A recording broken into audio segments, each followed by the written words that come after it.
Hello les amis, j'espère que vous allez bien. Bienvenue dans une nouvelle vidéo philo, yes! Bon, aujourd'hui, je me suis dit qu'on allait faire un sujet, le sujet que j'ai demandé à mes élèves de faire en dissertation pour la rentrée, qui est le sujet « Peut-on se connaître soi-même » qui est un excellent sujet, magnifique sujet, et ne commencez pas à me dire « Le soi-même est un pléonasme », oui, c'est tout un aspect du sujet, hein. De traiter justement de ce soi-même, c'est un des aspects du sujet, donc ne commencez pas à me dire « Le soi-même est une répétition », c'est-à-dire un pléonasme, je sais. Le sujet « Peut-on se connaître soi-même » mais on va traiter qu'un seul des aspects du sujet, on va traiter le sujet à l'aune de ce que dit Freud. Donc chers élèves qui étaient partis en Espagne notamment et qui ont loupé une semaine de cours, je vous conseille tout de même d'écouter cette vidéo avant de faire vos dissertations, ça pourra potentiellement vous aider en plus du cours que je vous ai envoyé sur École Directe. Donc ne me dites pas à la rentrée, je n'ai pas vu, je n'étais pas au courant, je n'ai pas compris, je vais justement essayer de vous expliquer rapidement et simplement les tenants et les aboutissants du cours en omettant certaines parties pour lesquelles vous étiez probablement déjà là, et de toute manière le cours que je vous ai envoyé est extrêmement lisible et l'avantage de l'inconscient c'est que c'est pas une notion extrêmement difficile, tout du moins abordée selon l'angle du baccalauréat de terminale. Encore une fois, je ne suis pas une spécialiste de Freud, j'utilise Freud à des fins pédagogiques et à des fins instrumentales pour réussir l'examen du CAPES, donc je n'ai pas fait une thèse sur Freud. N'hésitez pas d'ailleurs à m'ajouter des éléments d'éclaircissement d'autres auteurs ou des pistes de réflexion, etc. Je suis absolument bienvenue sur le sujet. Donc le sujet, peut-on se connaître soi-même? Donc on va pas analyser le sujet, on fera peut-être ça plus tard si vous voulez, mais on va réfléchir à la question à partir de Freud. Donc Freud c'est hyper intéressant, c'est un de mes auteurs préférés malgré le fait qu'il soit extrêmement contesté. C'est quand même une figure phare de la philosophie et évidemment de la psychologie et la psychanalyse. Et donc même si vous n'aimez pas Freud parce que vous ne vous reconnaissez pas dans le complexe d'Édipe, d'ailleurs on dit bien Édipe, je vous mettrai le réel à l'appui. Celui-là, je pense que beaucoup ne le prononcent pas comme il serait attendu. Le E dans le O peut se prononcer de plusieurs manières selon les cas. Cette ligature donne le son E, qui peut être ouvert ou fermé selon les cas. On aura le son E ouvert, comme dans neuf, si après cette double lettre, on a un U ou un I. Œil, sœur, bœuf, œuf, meurtre, œuvre, cœur, etc. On prononcera cependant le son E fermé pour ve et ne, et les pluriels be et e. En revanche, pour les mots d'origine grecque, cette ligature donne le son E. Édème, ésophage, énologue, Édipe.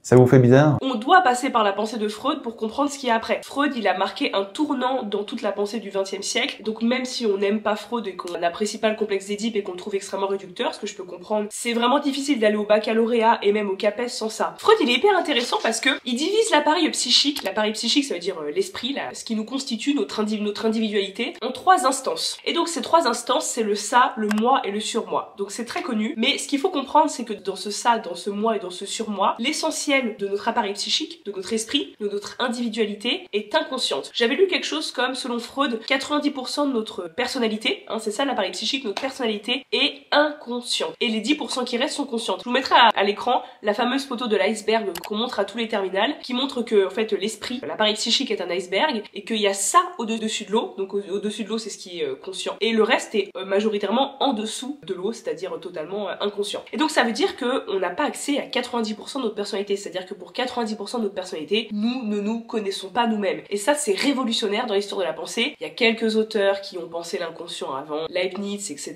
Schopenhauer, Nietzsche, mais celui qui a le plus systématisé, qui a produit la pensée de l'inconscient la plus claire et qui a dit clairement « nous ne nous connaissons pas », c'est Freud. Donc c'est ça qu'il faut retenir. Donc on a trois instances, le ça, le moi et le surmoi. Ce qu'explique Freud, c'est que donc notre esprit est divisé ainsi. Il y a tout d'abord donc le ça, et le ça, en fait, c'est la partie de notre esprit qui produit tous les désirs, qui produit tous les désirs. Et souvent, c'est des désirs qui sont absolument inacceptables socialement, qui sont en contradiction avec ce qu'autorise la société. C'est ce que Freud appelle la libido. C'est des désirs soit sexuels, soit des désirs agressifs. Le ça, c'est vraiment la partie de notre esprit qui produit tous les désirs. Et le ça ne cherche qu'une seule chose, c'est la satisfaction des plaisirs. Enfin, des désirs d'ailleurs, c'est la même chose. Le ça est dirigé par le principe de plaisir. Il s'en fout des lois, il s'en fout des normes, il s'en fout du bien, il s'en fout du mal, il veut satisfaire ses plaisirs. C'est la seule chose qu'il veut. Quand il veut quelque chose, il lui faut tout de suite et maintenant, et il ne prend pas du tout en compte les conséquences que cette satisfaction des désirs pourra avoir. Par exemple, le ça, il va avoir un désir, je veux tuer mon voisin parce que il me rend fou avec sa musique à 23h, cela me prodiguerait un grand plaisir d'aller tuer mon voisin, il faut que je le tue tout de suite et maintenant. Et bah cette pulsion libidinale, comme Freud l'appelle,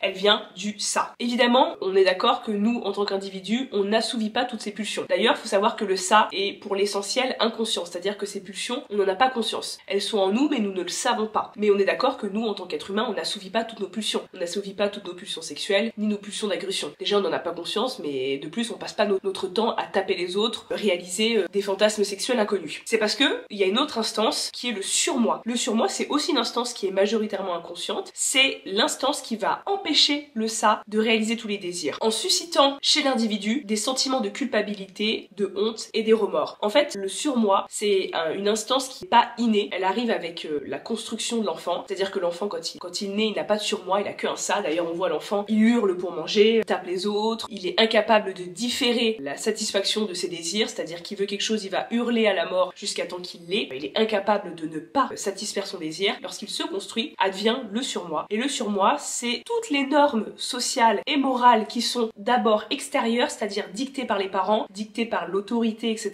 dictées par l'éducation, qui vont être intériorisées. C'est-à-dire que quand on grandit, quand on est jeune enfant, etc., on fait des choses et nos parents vont nous dire non, tu ne peux pas taper ton camarade de classe comme ça. Tu es un enfant, tu as une pulsion d'agression, ton ça te soumet une pulsion d'agression, toi tu vas taper ton camarade et là t'as la maîtresse d'école ou tes parents qui vont te dire non, c'est interdit. Et ben le surmoi, c'est quand on intériorise ces interdits, c'est-à-dire que à la place d'avoir quelqu'un qui nous dit tu n'as pas le droit de faire ça parce que tu vas être puni par la loi du point de vue légal, mais en plus c'est mal du point de vue moral, et ben va intérioriser ces normes, on va les mettre à l'intérieur de nous, et quand on a une pensée, une pulsion qui vient à notre esprit sexuel ou agressive, on a le surmoi qui va nous dire c'est pas bien, tu vas te sentir coupable, c'est pas bien du tout. Ah non, c'est la honte, surtout pas. Si tu fais ça, tu vas avoir des remords, et donc il nous empêche d'assouvir cette pulsion. Entre le surmoi et le ça, on a le moi, et le moi c'est celui qui fait l'arbitre en fait. On va dire, c'est l'instance au sein de laquelle se passe le combat entre le surmoi et le ça. Le ça soumet une pulsion, le surmoi soumet un interdit, et le ça va faire l'arbitre, il va faire l'économe. C'est celui qui va faire en sorte que l'instance psychique, que l'esprit reste sain. Parce qu'évidemment, si le ça déchaîne sans aucune limite, assouvit son principe de plaisir de manière inconséquente, eh bien notre personnalité sera pas saine, on sera un grand fou, on sera un malade mental, on passera notre temps à faire l'amour et faire des choses absolument obscènes du point de vue de la société, et on passera notre temps à agresser les autres. On sera quelqu'un de névrosé, voire pire que névrosé, de totalement incompatible avec la société. À l'inverse, si on passe notre temps à être dirigé par le surmoi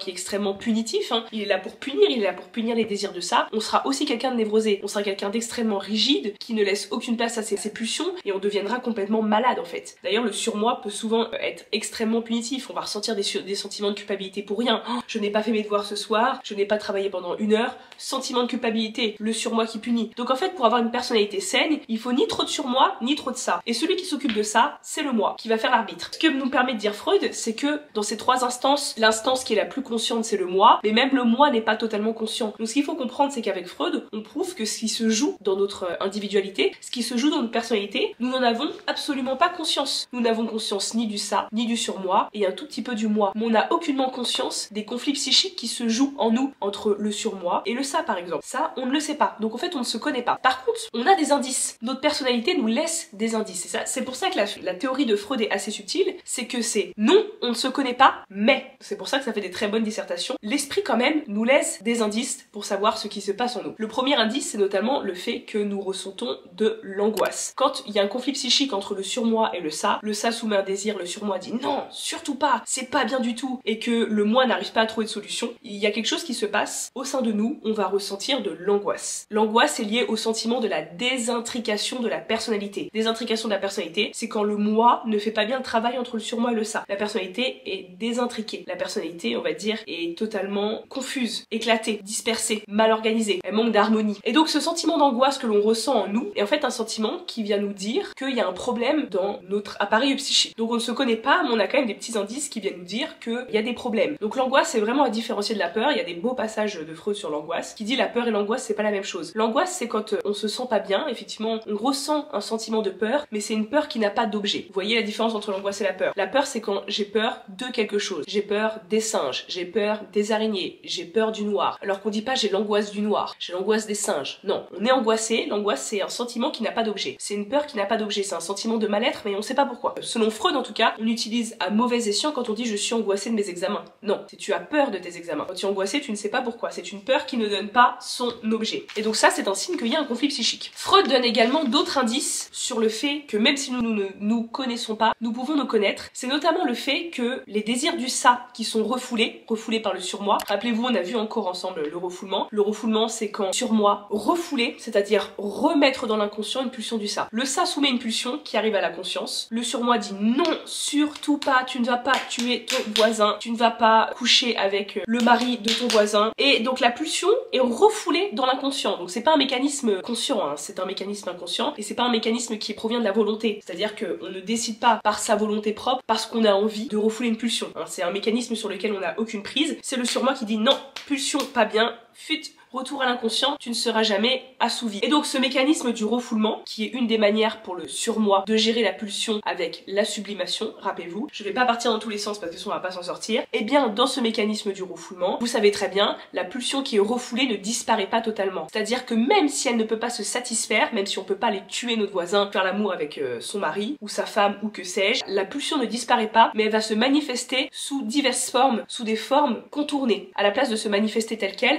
elle va utiliser des chemins de traverse. Et ces chemins de traverse, on les a vus ensemble, c'est le rêve, c'est-à-dire qu'on va rêver d'éléments qui en fait parlent de cette pulsion, parlent de cette frustration, du fait qu'on n'a pas pu assouvir notre pulsion. Les lapsus, on va dire un mot à la place d'un autre. Et les actes manqués. Les actes manqués, c'est quand, par exemple, ma pulsion du ça me dit que je n'ai absolument pas envie d'aller faire ce partiel parce que je déteste ce cours, je déteste cette fac, je déteste cette scolarité. Le surmoi dit sûrement pas, tes parents ont payé, va y aller parce que sinon tu vas te sentir coupable, tu vas te sentir honteux, tes parents ne vont plus t'aimer et en plus tu auras fait quelque chose de mal. Donc la pulsion est refoulée dans le ça, refoulement, petit chemin, qu'est-ce qui se passe? Et ben la pulsion ne disparaît pas mais elle se manifeste sous des formes contournées et donc là vous allez malencontreusement, c'est-à-dire inconsciemment, malgré vous, malgré votre volonté, éteindre votre réveil ou ne pas vous réveiller le jour du partiel. C'est-à-dire que votre pulsion va se satisfaire mais par des chemins contournés. Donc c'est-à-dire que même si on sait pas ce qui se passe en nous, même si on connaît pas nos pulsions, si on fait attention, et ben notamment à notre angoisse, mais à nos rêves, si on essaye de travailler sur nos rêves, c'est-à-dire d'essayer de les décoder, d'essayer de comprendre nos lapsus, pourquoi je dis un mot à la place d'un autre, pourquoi mon copain a utilisé le nom de son ex à la place de parler de mon nom quand il était en situation amoureuse avec moi, pourquoi je ne me suis pas réveillée le jour de mon partiel, acte manqué. Quand je fais attention à ce genre de situation, je me rends compte qu'en fait, je peux me connaître. Et celui qui arrive vraiment à décoder ces manifestations de notre inconscient, les rêves, les lapsus et les actes manqués, vous le connaissez, c'est le psychanalyste. C'est le docteur Dayan dans En thérapie, rappelez-vous l'épisode. D'ailleurs, si vous n'êtes pas des élèves, je vous conseille vivement En thérapie. C'est évidemment pas représentatif et extrêmement romancé de la pratique de la psychanalyse, mais c'est quand même une très bonne série et ça permet quand même de comprendre comment ça se passe la psychanalyse. Et franchement, c'est très sympa à regarder, Le psychanalyste se fait lui-même psychanalyser, vous allez voir. C'est super marrant et ça permet quand même de comprendre la pratique psychanalytique, même si c'est évidemment extrêmement romancé. Et donc le psychanalyste, donc le docteur Dayan dans thérapie, Dayan il me semble qu'il s'appelle comme ça, eh bien c'est celui qui va vous permettre de vous connaître vous-même, parce qu'il va analyser vos rêves, il va analyser vos actes manqués, vos lapsus, il va vous allonger sur le divan, hein, le propre du psychanalyste c'est qu'il a son divan rouge, c'est un peu la tradition psychanalytique, il va vous allonger, vous allez lui parler de vos rêves, donc évidemment dans vos rêves, vous allez pas rêver, vous allez tuer votre voisin. Votre rêve, encore une fois, il va utiliser des symboles, c'est ce qu'on appelle le travail du rêve, il va utiliser des symboles, vous allez rêver de choses diverses et variées, et le travail du psychanalyste c'est d'analyser ces symboles pour voir ce qui s'y cache, ce que ces symboles veulent vraiment dire de vous, de vos pulsions, de votre ça. C'est ce qu'on appelle la différence entre le contenu manifeste du rêve et le contenu latent. Le contenu manifeste, c'est ce dont on se souvient du rêve. Je me souviens croquer dans une pomme,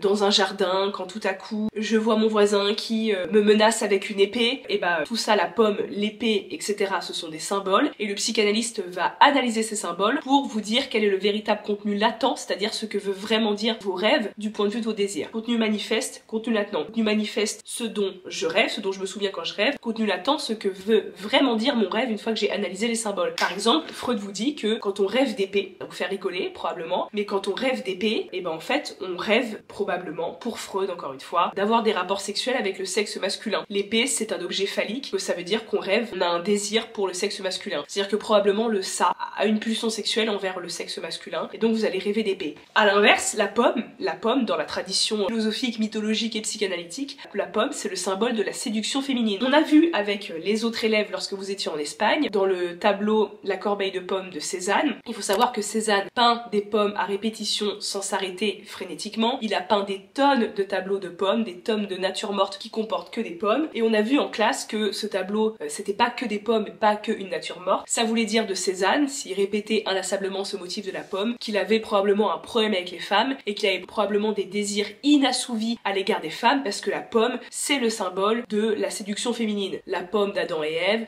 la pomme dans, rappelez-vous, l'origine de la guerre de Troie, la pomme de la discorde qu'on a vu avec vous. Si vous ne connaissez pas le mythe de la pomme de la discorde, je vous mettrai le très bon épisode de Luc Ferry qui parle de la pomme de la discorde. La pomme de la discorde, c'est la pomme qui a mené à la guerre de Troie, hein, c'est la pomme qui a mené à choisir la belle Hélène comme la plus belle femme, etc. Et donc la pomme est toujours symbole de séduction féminine. Et donc si vous rêvez de pomme, c'est peut-être que vous avez des désirs sexuels envers le sexe féminin. Et si vous rêvez d'épée, c'est peut-être envers le sexe masculin, que sais-je. Bon, évidemment chez Freud, tout est sexuel. Même l'enfant est sexuel, rappelez-vous. On l'a vu dans le complexe d'Édipe. Bon, tout est toujours ramené au sexe. Ce qui a évidemment ses limites, je vous l'accorde. Mais donc vous pouvez vous connaître vous-même en soit analysant vos rêves vous-même, ce qui est assez délicat, soit à l'aide du psychanalyste qui est là pour vous connaître. En fait, pour avoir accès à votre inconscient. Le psychanalyste va utiliser ses chemins de traverse, il va utiliser ces moyens par lesquels nous parlons de nous de manière détournée, lapsus, rêve, acte manqué, pour nous comprendre nous-mêmes, pour avoir accès à notre inconscient auquel nous n'avons nous-mêmes pas accès. Donc on peut se connaître soi-même. Initialement, nous ne connaissons pas, parce que le ça, le surmoi et une partie du moi sont totalement inconscients, parce qu'on n'a pas accès à nos désirs, etc. Mais en allant chez un psychanalyste qui analyse ces éléments,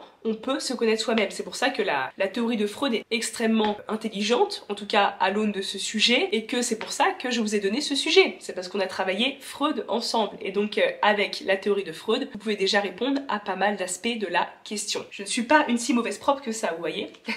Alors, le complexe d'Édipe, bon, c'était en Espagne, il me semble, quand on l'a vu pour l'essentiel d'entre vous. Le complexe d'Édipe, c'est pas compliqué, vous avez compris. Pour Freud, la première pulsion du ça que l'on refoule quand on est enfant, le premier gros refoulement, la première pulsion issue du ça que l'on refoule, c'est l'attirance que l'on a en tant qu'enfant envers le parent du sexe opposé, la rivalité pour le parent du même sexe. Pour Freud, l'enfant a une sexualité, pas forcément génitale, on a vu, ça passe par différents stades. Une sexualité buccale, par la bouche, c'est-à-dire qu'il va prendre du plaisir par la bouche. Une sexualité anale, il va prendre du plaisir par les fesses, notamment lors de l'apprentissage de la propreté. Et une sexualité après génitale. Et donc, ce que fait l'enfant, c'est que dans sa construction, il éprouve un désir sexuel, Freud, hein, pour le parent du sexe opposé, et évidemment une rivalité pour le parent du même sexe. Ça s'appelle le complexe d'Édipe, et c'est le premier refoulement, c'est la première pulsion sexuelle que vous allez refouler dans votre enfance. Et donc il faut absolument bien résoudre ce complexe d'Édipe, parce que sinon ça va vous créer des névroses, c'est-à-dire des maladies psychiques, ou des troubles dans votre sexualité, ou dans la gestion de vos affects plus tard. Donc j'ai le petit fascicule en face de moi, je vous conseille de le lire, mais on a déjà pas mal parlé en classe, hein, c'est pas compliqué. Hein. Le complexe d'Édipe, de manière, vous tapez n'importe quelle vidéo sur YouTube, chers élèves, vous le sera bien expliqué. Il y a quand même un truc sur lequel je veux revenir avant de quitter cette vidéo, de faire une vidéo quand même courte. Là je vois que je parle depuis 24 minutes, mais bon, vous avez bien une demi-heure à m'accorder, j'espère. Et bien l'important, c'est quand même d'où vient ce complexe d'Édipe. Pourquoi complexe d'Édipe? Pourquoi il a choisi ce nom? Et bah ce qui est assez utile en philo, c'est d'utiliser, vous savez, la mythologie, l'histoire, l'art, la littérature. La philosophie, c'est une discipline globale, c'est-à-dire qu'on utilise toutes les connaissances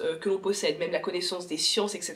Tout est bienvenu en philosophie. C'est une discipline qui utilise de tout, pas seulement de la philosophie à proprement parler. C'est une discipline qui demande une érudition générale. C'est peut-être pour ça que j'ai du mal à avoir le CAPES, jeunes gens. En tout cas, le complexe d'Édipe, ça vient de la tragédie grecque de Sophocle, comme il a écrit Antigone, rappelez-vous, on a vu Antigone plusieurs fois ensemble, et bah Sophocle, il a aussi écrit Édipe, qui est une tragédie grecque. Une tragédie, c'est-à-dire une pièce de théâtre tragique à l'époque antique grecque, voilà, à l'époque des Grecs. Donc, j'ai retrouvé la pièce que votre professeur a sagement lue pendant sa propre terminale, c'était au programme Bac L terminale, alors pas en philo mais en lettres, c'est une œuvre, c'est un énorme classique. Moi je vous conseille vraiment, autant au CAPES que au bac, c'est extrêmement bienvenu d'utiliser la tragédie grecque. Ça fait partie du starter pack de la culture classique à avoir quand on va en prépa, quand on veut avoir une bonne note au bac, pour le CAPES, etc. Complexe d'Édipe qui vient de la pièce de Sophocle, Édipe Roi. Et donc dans cette pièce, quel est le lien entre le complexe d'Édipe, le fait de désirer sa mère ou son père et d'avoir une rivalité pour l'autre parent? C'est que dans cette pièce de théâtre, eh bien, on a deux parents, Laios et Jocaste, qui vont avoir un enfant. Et donc, comme c'est des Grecs et qu'à l'époque il y a beaucoup de spiritualité, de divinité, etc., ils vont voir un oracle et ils lui disent « Bon, parlez-moi de mon enfant ». Et donc, l'oracle répond « Oula, Oula, ça sent pas bon cette histoire. Cet enfant va coucher avec sa mère et va tuer son père. Donc il sera parricide. Parricide, il va tuer le père, comme régicide, il va tuer le roi. Fratricide, il va tuer le frère, comme Abel et Caïn. Quand on n'a jamais su quelle était la prononciation correcte. Abel et Caïn, Rémus et Romulus, rappelez-vous, on l'a vu en cours. Et puis incestueux, donc il fera l'amour avec sa mère. Et donc là, les parents, Laios et Jocaste, ils sont effarés, ils se disent oh là là là là. Il n'a pas signé pour ça du tout. Ils vont laisser l'enfant sur un mont, sur le mont Cithéron. Donc ils vont laisser l'enfant sur le mont Cithéron, ils vont l'abandonner sur un mont. Un berger qui va passer par là, il fait se dire ah, un enfant tout seul. Il le récupère, il l'amène à son roi et sa reine qui sont dans une autre ville. Laios et Jocaste ils viennent de Thèbes et le berger il va à Corinthe, qui est une autre ville de Grèce. Il amène le bébé, il dit à son roi et sa reine tenez, vous êtes stérile, voici un bébé, je l'ai trouvé sur le mont Cithéron. Le roi et la reine de Corinthe, ils adoptent le bébé, ils s'en occupent comme si c'était leur propre bébé. Et puis un jour, Édipe grandit, il est insulté d'enfant bâtard. Puis il se dit enfant bâtard, qu'est-ce qu'il me raconte? Donc Édipe aussi, il va voir l'oracle et il dit pourquoi on me dit que je suis enfant bâtard? Et là l'oracle lui répète la même chose qu'il a dit à ses parents, tu tueras ton père et tu feras l'amour avec ta mère. Et là Édipe il est effaré, il se dit mais non c'est pas vrai, et il pense que ses vrais parents c'est le roi et la reine de Corinthe. Donc il s'en va de Corinthe, il se dit oh là là, il faut que je parte, il faut surtout pas que je fasse ça, tout sauf ça. Il s'en va et il s'en va vers une autre ville, c'est-à-dire vers la ville de Thèbes. Il a fait Thèbes Corinthe et maintenant il fait Corinthe-Thèbes pour fuir ce qu'il pense être ses parents. Et sur la route il a une altercation avec un homme et il le tue, et cet homme c'est son père, c'est Laios. La première partie de la prophétie est réalisée, il a tué son père. Donc je vous le fais très rapide. Encore une fois, si vous ne voulez pas lire le livre, ce qui est vraiment dommage, surtout pour les élèves qui veulent faire prépa etc, vous pouvez toujours regarder des vidéos YouTube, il y a de quoi faire. Là, après avoir tué son père, il ne sait pas que c'est son père. Il arrive à Thèbes et à Thèbes il doit résoudre une énigme. En fait la ville de Thèbes, condamnée par une prophétie, la ville de Thèbes a un problème, c'est que pour la libérer, elle est enfermée, pour la libérer, il faut résoudre l'énigme de la sphinge. La sphinge c'est féminin du sphinx. C'est une sphinge. Il dit résoudre l'énigme de la sphinge. Quel est l'être pourvu d'une seule voix qui marche à 4 pattes le matin, à 2 le midi et 3 le soir? Et là, Édipe a la bonne réponse. Il répond l'homme. 4 pattes le matin parce que c'est quand il est un enfant. 2 pattes le midi c'est parce qu'il est adulte. 3 pattes le soir c'est parce qu'il est vieux et qu'il a une canne. Donc il résout l'énigme de la sphinge. D'ailleurs je vous mettrai les deux tableaux à l'écran. Le tableau de Moreau et le tableau de Ingres, pardon, je dis Ingress mais c'est Ingres, c'est une très mauvaise prononciation, qui montre ce passage où Édipe résout l'énigme de la sphinge et donc il libère Thèbes qui était voilà emprisonné par cette sphinge. Tout le monde l'accueille comme un roi, mais monsieur vous avez libéré Thèbes, merci à vous. Et donc pour le remercier, eh ben on le proclame roi. Et ça tombe bien, il y a une reine déjà, sauf que cette reine est veuve depuis peu de temps puisque son mari a été tué. Et en fait évidemment la reine c'est Jocaste. Donc il a 4 enfants avec Jocaste, dont Antigone qui est voilà la fille d'Édipe et de Jocaste. Un jour il apprend que il a tué son père et fait l'amour avec sa mère et donc il se crève les yeux avec les agrafes de ses vêtements et sa mère Jocaste se pend. Voilà, c'est la petite histoire d'Édipe. Je vous conseille vraiment de l'utiliser en copie, notamment pour dire que Édipe c'est celui qui ne se connaît pas lui-même et le jour où il apprend à se connaître, il ne se supporte pas et du coup ça le mène à se tuer. Donc peut-être on peut même extrapoler et en arriver à dire des choses comme est-ce qu'il est vraiment important de se connaître soi-même? Est-ce que c'est vraiment nécessaire? Est-ce qu'il y a vraiment une valeur indépassable au fait de se connaître? Ou est-ce qu'on peut vivre dans l'ignorance de soi-même? On peut tout à fait soutenir qu'il aurait mieux fallu pour Édipe qu'il ne se connaisse pas lui-même. C'est-à-dire qu'en troisième partie, on peut remettre en cause la question peut-on se connaître soi-même? Alors oui, on peut se connaître soi-même, on peut soutenir ça, oui on peut se connaître soi-même, mais est-ce qu'il faut? Est-ce que c'est bien de se connaître soi-même? Ce qui est un petit décalage de la question, donc ce qui ne peut pas arriver en grand 1 ou en grand 2, où on répond scrupuleusement à la question, mais en grand 3 on peut un petit peu se décaler. Oui, non, on peut se connaître soi-même, mais est-ce qu'il faut? Est-ce que c'est bien? Et donc avec le cas d'Édipe, vous pouvez tout à fait soutenir que non, c'est très bien de pas se connaître, parce que là ça mène à des choses qui sont pas terribles, notamment à la mort. Voilà, je pense que là je vous ai donné pas mal de clés. Je vous conseille de faire cette dissertation en temps et en heure, et pour ceux qui ne sont pas mes élèves, qui seront majoritairement les gens qui regardent cette vidéo, j'espère que ce petit passage philosophique et cette petite démonstration en une demi-heure, donc extrêmement rapide, hein, de ce que c'est qu'un cours de philo avec moi, aura pu vous éclairer et vous donner envie de lire cette pièce qui est extraordinaire et qui est un énorme banger et un énorme classique pour avoir l'air d'être un intello. Enfin, intello, ça suffit pas, mais c'est un bon début. En tout cas, je vous laisse, j'espère que cette vidéo vous a plu et je vous dis à bientôt.